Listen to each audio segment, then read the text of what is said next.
Ukiachiliwa ni mtu safi wewe.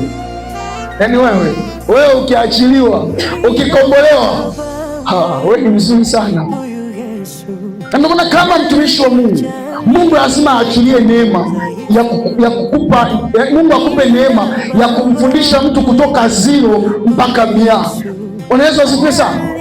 Lazima tulee watu na kimwili, kiroho na kimwili, akue na kuongezeka. Una miaka 5 toka umeokoka. Mwaka wa kwanza uko vipi? Mwaka wa pili uko vipi? Mwaka wa tatu uko vipi? Mungu gani unamwabudu? Huyu ni sacrifice wako.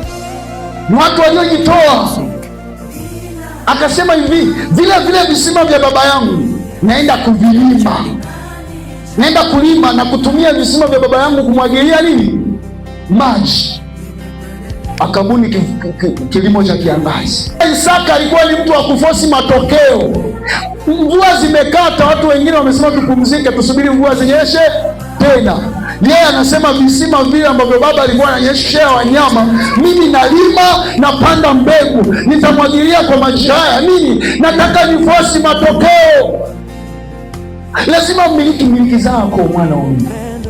Ng'ang'ana umiliki miliki zako katika mlima wa Bwana.